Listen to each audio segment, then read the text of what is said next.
이 본문은 초막절에 성전에 올라가셔서 자신을 증거하시는 예수님의 모습을 보게 됩니다.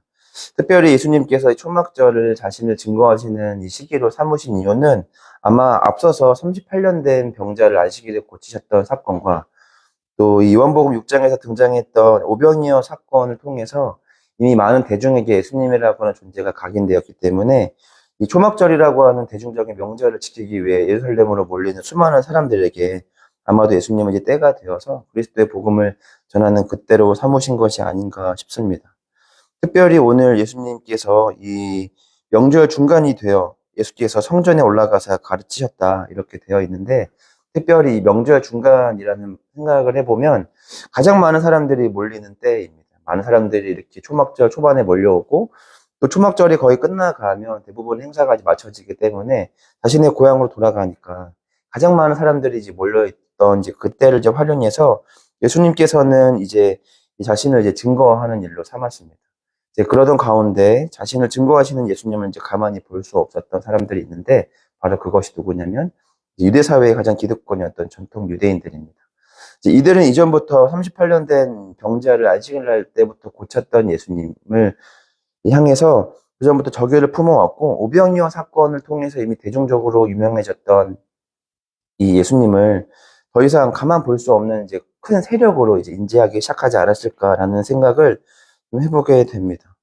그러나 결국 그들도 예수님과의 대화 속에서 이해할 수 없는 그 예수님의 말씀의 권위를 생각해 보게 되고, 또 반박할 수 없는 그 예수님의 말씀과 자신에 대한 증거를 통해서 결국 우리가 보면 이 종교 생활을 잘 하는 것과 또 신앙 생활을 잘하는 것은 다르다라는 것을 우리는 말씀을 통해서 좀 보게 됩니다. 오늘 전통 유대인들은 누구보다도 앞서서 모범되게 이 하나님의 말씀들에 대한 규범들을 잘 따르고 율법을 잘 지키고 수호하는 사람들입니다. 그럼에도 불구하고 오늘 그들은 무언가는 잘 지키고 있지만 또 무언가는 잘 지키고 있지 못하는 좀 아이러니한 모습들을 이제 보게 됩니다. 이 율법과 지식이 가지고 있는 이 한계 안에서 결국 머물러 있으면 결국 우리는 이 종교를 넘어 신앙으로 나아가기가 힘들다라는 것을 우리 오늘 말씀을 통해서 좀 보게 됩니다. 우리 오늘 말씀을 통해서 그러면 이 종교 생활이라는 것은 무엇이고 또 신앙 생활은 무엇이고, 또 우리가 지금 머물러 있는 자리는 종교 생활인가 신앙 생활인가를 생각해 보고, 또 더 나아가서 만약 내가 종교 생활에 머물러 있다 하더라도 우리 그러면 어떻게 하면 내가 신앙 생활의 자리로 나아갈 수 있을까, 한번 말씀을 통해서 한번 살펴보도록 하겠습니다. 오늘 앞서 말씀드렸던 것처럼 14절과 15절의 말씀을 먼저 좀 보면, 예수님께서는 명절 중간이 되어서 성전에 올라가셔서 하나님의 말씀과 자신을 증거하기 시작하셨습니다. 그리고 유대인들은 예수님의 이 근거 없는 이 권위에 많은 좀 충격을 받은 모습들을 보게 됩니다. 그들은 이 사람이 배우지 아니하였거늘 어떻게 그를 알고 있느냐, 이런 말로 지금 이 예수님의 어떤 말씀에 대한 이 권위를 좀 굉장히 놀라워합니다. 아마 당시에는 대중적으로 사용했던 언어는 이제 아람어였는데, 이제 이 모세오경에 대한 말씀은 히브리어였던 거 보니까 대중적으로 사용하는 그 언어 외에도 히브리어를 알지 못하면 일단 글을 읽을 수가 없고, 또 이 정도의 학문에 대한 어떤 이 지혜를 가지려면 충분한 지식을 갖고 있어야 하는데, 근데 과연 이 사람의 출신과 성분이 과연 이 지혜를 설파해도 충분할 수 있을까라는 생각에 그들은 예수님의 이 지혜를 굉장히 좀 놓칩니다. 오늘 이들은 예수님의 말씀을 가만히 듣다가 조금의 허점이라도 보이면 이 트집을 잡아서 예수님에 대한 어떤 거짓된 면모를 대중 앞에서 좀 이렇게 드러내고자 하는 마음이 분명히 있었을 겁니다. 트집을 잡고자 했지만 도무지 트집을 잡을 수 없는 예수님의 가르침이 이제 그 안에 있었습니다. 이 트집이라는 그 말의 어원을 보면 조선시대 이 갓에 이 구멍이 나 있으면 이것을 수리하는 사람들이 그 트집이라고 터진 이 그 구멍을 크게 해석해서 이제 돈을 더 받거나 하는 것으로 이제 말이 유래가 되었는데, 그러니까 작은 문제를 굉장히 큰 문제 삼아서 마치 그것이 굉장히 큰 문제인 것처럼 문제를 삼아서 이제 문제 제기를 하려고 했는데, 오늘 도무지 이 예수님의 말씀과 가르침에는 트집을 잡을 수가 없었습니다. 결국 사탄도 마찬가지인 것처럼 언제든지 우리의 작은 틈을 이렇게 가지고 와서 예수님 앞에 굉장히 큰 죄인 것처럼 고발하는 것처럼 이 사탄은 지금도 우리의 어떤 작은 틈을 놓치지 않고 오늘 사자와 같이 틈을 엿보고 있습니다. 결국 우리가 이 틈을 내어주지 않는 것, 트집 잡을 것들을 우리가 주지 않는 것은 결국 뭐냐면 오늘 예수님의 말씀처럼 이 하나님의 말씀대로 사는 것입니다. 단순히 이 말씀을 지식적으로만 배우는 것이 아니라 그 지식을 넘어 지혜로 멋있게 풀어낼 수 있는 이 하나님의 믿음과 지혜가 우리 가운데 있다면 이 세상이 아무리 우리 삶을 트집 잡으려고 해도 그 트집을 잡을 수가 없는 것처럼 우리의 부족한 삶의 틈을 말씀으로 메꿔야 되는 줄 믿습니다. 오늘 이들은 특별히 어떤 학파에 소속되지 않은 예수님이 이 말씀들을 증거하고 가르치는 것에 대한 좀 적잖은 충격을 받았는데 결국 이 사람이 갖고 있는 한계는 첫 번째는 바로 뭐냐면 이 사람이 그 안을 보기보다는 그 외모를 본다라고 하는 겁니다. 결국 오늘 이 예수님의 말씀에 대해서 트집을 잡으려고 했던 사람들은 결국 지식에는 갇혀 있지만 결국 그 지혜의 영역까지는 넘어가지 못하는 모습들을 보게 됩니다. 우리가 하나님의 말씀을 잘 안다는 것이 결국 우리가 신앙생활을 잘 하는 것과는 다를 수 있습니다. 오늘의 말씀처럼 하나님의 말씀에 대해서 누구보다 전문가였지만 그러나 그것을 지혜롭게 풀어낼 수 있는 능력이 없다면 우리도 지금 종교 생활을 하고 있는 자들과 다를 바가 없다라고 하는 겁니다. 오늘 이 누구보다도 하나님의 말씀들은 잘 알고 있지만 그러나 38년 된 병자의 고침을 기뻐하기보다는 안식일 날 왜 병 고침을 했느냐라는 걸로 문제 제기를 하면 결국 우리도 오늘의 이 말씀처럼 결국 지식에 갇힌 그 지혜 영역으로 넘어갈 수 없는 사람이라고 하는 겁니다. 성경 지식이 많은 건 종교 생활이라고 볼 수 있습니다. 그러나 그 성경 지식을 이제 생명을 살리는 것으로 온전하고 올바르게 사용할 줄 아는 사람은 그 사람은 지혜로운 사람이고 그 사람은 지금 신앙생활을 하고 있는 겁니다. 오늘 예수님은 하나님의 말씀에 대한 이 지식을 사람을 살리는 지혜 영역으로 멋있게 풀어내고 있습니다. 그러나 오늘 그들은 누구보다도 하나님의 말씀을 잘 달달달 외우고 또 이렇게 톡 치르면 하나님의 말씀이 나올 만큼 하나님의 말씀에 대해서 전문가적인 면모를 보이고 있지만 그러나 그 말씀 어디에도 하나님의 어떤 흔적이 남아 있거나 또는 죽어가는 병자들에 대한 연민이나 또 이 소외되고 아픈 사람들의 어떤 친절과 자비에 대한 마음 또 이 죽은 자에 대한 어떤 안타까운 마음과 또 생명을 살려야 된다라고 하는 그 간절한 마음은 찾을 수가 없습니다. 이것이 바로 오늘 성경에서 말하고 또 꼬집고 있는 이 종교 생활이라고 하는 겁니다. 지식에 갇히면 어떤 오류를 범하게 되는가? 우리는 오늘 이 두 가지 특징을 보게 되는데, 첫 번째로는 이 외모만 좀 보고 그 마음에 있는 가장 본질은 들여다보지 못한다라고 하는 겁니다. 오늘 그들은 예수님의 말씀에 대해서 이 근거를 찾고 있습니다. 도대체 누구한테 말씀을 배웠고 어디서 배웠는가? 저 사람이 자고 또 나고 자란 곳이 그렇게 유명한 곳이 아닌데, 학문적으로 유명한 곳이 아닌데, 어떻게 저 사람이 저런 말씀을 전할 수 있을까에 대한 이 의심을 도무지 해결할 수가 없습니다. 이 지혜 영역으로 넘어가지 않고, 오롯이 종교 생활에만 머물러 있으면, 우리도 외모만 보고 그 가진 중심은 보지 못합니다. 교회의 건물, 우리 삶의 규모, 뭐 연봉, 차, 집, 또 내 자식의 어떤 대학, 세상이 가지고 있는 어떤 가치관대로 우리도 그것에 머물 수밖에 없습니다. 그러나 종교 생활을 넘어 신앙 생활을 한다는 것은 단순히 내 자식을 좋은 대학 보내고 또 우리 교회가 성장하고 또 내가 좋은 직업을 가져서 이 좋은 직장 내에서 인정을 받고 또 높은 연봉으로 사회적으로 인정을 받는 것을 넘어서 예수 그리스도의 그 골고다의 언덕, 그 십자가의 길로 나아가는 그 한 걸음 한 걸음이 바로 신앙 생활입니다. 종교 생활을 하는 자들에게는 도무지 그 십자가의 길과 또 하나님의 그 십자가의 죽음과 그 영광스러움을 도무지 이해할 수 없습니다. 오늘 이 세상이 가르쳐 주는 것은 결국 그 외모의 가치를 말해줍니다. 그러나 지혜의 영역은 그 외모를 넘어서 그 내면에 감춰져 있는 중심의 영역을 볼 수 있도록 우리 가운데 안내합니다. 오늘 이 사람들은 예수님이 가지고 있는 출신 성분, 또 겉 모양새, 또 가지고 있었던 직업, 또 이 사람의 행색만 봅니다. 그러니까 하나님이 인간의 몸으로 오신 그 안에 진정한 참여져 있는 그 가치는 보지 못하게 됩니다.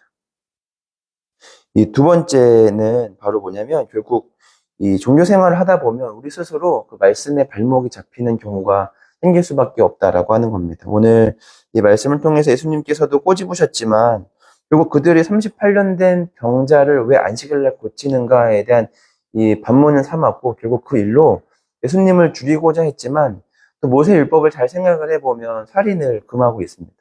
그러니까 정작 안식일을 범한 이유로 사람을 죽이는 아이러니한 선택을 지금 그들이 지금 하고 있다라고 하는 것이고, 특별히 안식일을 범해도 되는 유일한 근거를 삼는 것이 바로 이 할례인데, 이 안식일의 제정이 먼저인가, 또 모세율법의 뭐가 먼저인가 생각해 보면 안식일이 먼저 생기고 모세율법은 그 후에 생긴 것입니다. 그런데 사람은 이 안식일보다 모세의 율법을 통해서 세워지는 이 할례를 또 우선적으로 지키고 있다라고 하는 거죠. 하나님도 그것에 대해서 뭐 문제 삼고 있지는 않습니다. 할례가 가지고 있는 의미가 있기 때문에. 근데 이 안식일 날 모세 율법에 따라서 이 태어난 지 8일 된 아이를 비롯해서 이렇게 성결, 정결예법은 잘 지키면서 또 38년 동안 고통받았던 병자를 치유하고 살리는 것이 과연 이게 어떤 문제인가에 대한 질문들을 예수님이 하시고자 합니다. 아마도 그 질문에 대한 어떤 답도 그들은 할 수 없었을 겁니다. 우리도 마찬가지입니다. 우리도 말씀대로 신앙생활 하려고 하는 것이 있죠. 성경 안에서도 우리 가운데 제시하고 또 가르치고 있는 것들이 있습니다. 그러나 율법은 우리가 가야 하는 이 목적지를 말해주는 것이 아니라 우리가 최소한 주님의 자녀로서 서야 하는 출발점을 말해주고 있습니다. 율법은 죄를 짓지 않도록 하는 것이면 이 하나님이 우리 가운데 요구하시고 또 말씀하시는 건 죄를 짓지 않는 정도의 삶이 아니라 우리가 가지고 있는 자유의지를 통해서 지혜롭게 선을 행하며 생명을 살리는 영역으로 나아가는 겁니다. 그러니까 내 이웃의 물건을 탐하지 않는 정도가 아니라 내 이웃의 재산을 더 온전하게 만들어줄 수 있는 사람. 또 살인을 하지 말라 하면 살인하지 않는 정도가 아니라 오히려 생명을 구원할 수 있는 사람의 영역으로 나아가야 하는데, 오늘 이 종교 생활에 국한되어 있던 사람들은 여전히 그 문자에만 집중하는 겁니다.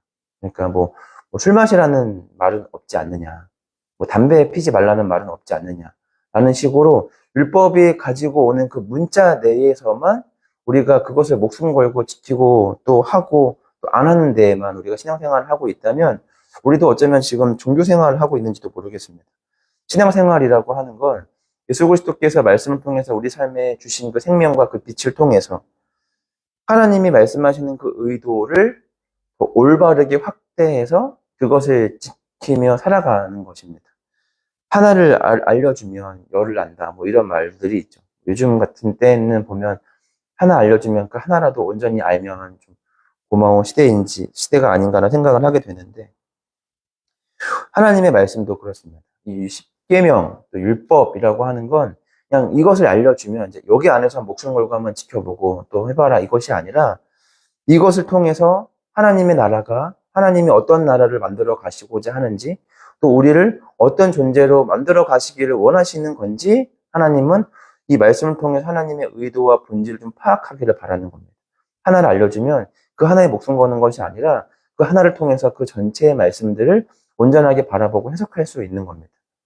술에 대한 문제들, 다양한 나라에 대해서 마리 화나나 이런 마약류에 대해서도 보편적으로 조금씩 인정하고 있고, 또 동성애에 대한 부분들도 많은 부분들이 이제 무분별해지고 있는 이 문제 속에서 우리가 갖고 있는 지혜와 지식을 통해서 올바르게 온전하게 해석을 해야 한다라고 하는 겁니다. 우리는 때때로 착각을 합니다. 우리가 신앙생활을 오래 했다고 하나님과 나에 대해서 잘 알고 있다는 착각을 우리가 종종 할 때가 있습니다. 근데 우리도 잘 알고 있습니다. 결혼 생활을 우리가 오래 했다고 해서 내가 나와 함께 생활하고 있는 이 배우자를 잘 아는 것도 아니고, 내가 낳은 자식이라고 내가 그 자식을 잘 아는 게 아닙니다. 내가 자식을 잘 안다, 내가 그 사람을 잘 아는데 라고 생각하는 순간 그것은 이미 큰 착각을 하고 있다라고 하는 거죠. 자식은 내가 잘 모릅니다. 내가 알고 있는 것보다 내 자식은 더 많은 부분, 내가 알지 못한 영역에서 더 많이 수고하고 있고 많은 부분 애쓰고 있고 또 어떤 마음을 갖고 있는지 잘 모릅니다. 우리는 우리가 관계 맺고 있는 사람들을, 우리가 오랜 시간 동안 관계 맺은 친구들도, 배우자도, 또 내 배 아파 낳은 자식도 우리는 잘 알지 못합니다. 그런데 어떻게 하나님을 다 안다, 이 정도면 충분하다 말할 수 있겠습니까? 오늘 전통 유대인들은 이 말씀의 발목이 잡혀서 그들 앞에 등장하신 예수님을 온전히 바라보지도 못하고 알아보지도 못하고 또 하나님이 이전에 오래전에 그들에게 생명을 살리기 위해 주신 율법을 통해서 지금 생명을 죽이는 일에 앞장서고 있습니다. 그럼 더 무서운 건 바로 뭐냐면 그들은 지금 옳은 일을 하고 있다라고 착각을 하고 있다라고 하는 겁니다. 종교 생활에 우리가 매여 있으면 이미 우리는 충분하다라고 생각하고 그 지식의 한계에 넘어서 생명을 살리는 일에 대해서는 우리가 등한시할 수밖에 없습니다. 오늘 예수님께서는 그런 저와 여러분들에게 지식과 율법의 문자의 한계를 넘어서 우리가 무엇을 바라보고 추구해야 하는가, 종교 생활이 아닌 신앙 생활을 하기를 바라시는 그 주님이 오늘 이 오병이어를 넘어서 그 생명의 양식이 본인 되신다는 것, 38년 된 병자를 고친다는 것은 바로 뭐냐면 결국 해결할 수 없었던 삶의 가장 끔찍한 죄의 문제를 해결하실 분은 오직 예수 그리스도라는 것을 오늘 예수님은 우리 가운데 말해주고 싶은 겁니다. 그런데 사람들은 안식일날 병을 고쳤느니 마느니 또 왕으로 삼고자 했는데 왜 이 사람은 도망을 가지라는 문제에만 초점을 지금 맞추고 있습니다. 오늘 예수님은 우리가 오병이어도 좋지만 그 오병이어의 문제에 함몰되지 않기를 바랍니다. 38년 된 병자를 고쳤지만 단순히 이것이 제시하고 있는 것이 무엇인지 그 말씀에 대한 본질을 알기를 원합니다. 첫 번째로는 예수님이 그런 분이라는 것. 그리고 두 번째로는 우리가 그러한 삶을 살아가야 한다라고 하는 겁니다. 우리가 교회에서 또 신앙생활 속에서 만나는 모든 은혜와 복이 있는 줄 믿습니다. 때로 우리가 자녀가 좋은 대학을 가거나 또 뭐 사회적으로 성공을 하거나 우리 그런 것들도 모두 다 복입니다. 그러나 모든 은혜와 복은 그분을 예표하는 표적이며 기적입니다. 그분을 제외하고 우리가 누리는 감사와 모든 복과 은혜는 결국 오병이어 사건에 열광했던 군중들과 다를 바가 없습니다. 우리가 이 교회에서 또 신앙생활에서 만나는 모든 복과 은혜를 우리가 그것을 통해서 우리가 주님을 바라보고 주님이 그러한 목적과 의도로 우리에게 그러한 복과 은혜를 허락하셨다라는 것을 깨달을 때 우리는 오늘 요한복음 7장에서 이 전통 유대인들보다 더 나은 자리로, 이 신앙의 자리로, 지혜의 자리로 나아가는 줄 믿습니다. 종교 행위의 능숙함을 넘어서 진정한 신앙생활의 자리로 나아가고 지식의 한계를 넘어서 단순히 죽지 않는 삶이 아니라 죄를 짓지 않는 삶이 아니라 말씀으로 생명을 살리는 저와 여러분의 삶이 되기를 간절히 소망합니다. 함께 우리 기도했으면 좋겠습니다. 첫 번째로 기도할 것은 오늘 말씀처럼 지식의 한계를 넘어 지혜의 삶을 또 죄를 짓지 않는 삶이 아니라 생명을 살리는 삶으로 나아가게 하시고 종교 생활을 넘어 신앙 생활을 할 수 있는 우리 한 사람 한 사람이 되게 해달라고 함께 우리 기도했으면 좋겠습니다. 두 번째로는 현재 몸이 많이 아프고 또 지쳐있고 또 어려운 우리 성도들이 있습니다. 삶의 형편, 또 마음에, 또 생각에, 또 마음에 고통들이 있는 사람들이 있습니다. 우리 그들의 고통을 우리가 함께 짊어지며 함께 하나님께서 은혜를 베풀어 주셔서 평안과 기쁨이 가득하도록 또 물질적인 어려움들이 있다면 그 물질도 풍성히 채워 주셔서 그 시간들을 넉넉히 이겨낼 수 있도록 함께 기도했으면 좋겠습니다. 마지막 세 번째로는 이제 새해를 맡김이라는 주제로 우리가 함께 기도하고 있는데 올 한 해, 이번 달 우리가 여전히 주님께 맡기지 못하는 것이 무엇이 있는가? 여전히 나의 고집 다 주님 앞에 내려놓고 하나님께 마땅히 맡기며 나아갈 수 있는 우리 모두가 되기를 원합니다. 우리 주기도문 하심으로 우리 기도의 자리로 나아가겠습니다. 하늘에 계신 우리 아버지, 네 이름을 거룩하게 하시며 아버지의 나라가 오게 하시며 아버지의 뜻이 하늘에서와 같이 땅에서도 이루어지게 하소서. 오늘 우리에게 일용할 양식을 주시고 우리가 우리에게 잘못한 사람을 용서하여 준 것 같이 우리 죄를 용서하여 주시고 우리를 시험에 빠지지 않게 하시고 악에서 구하소서.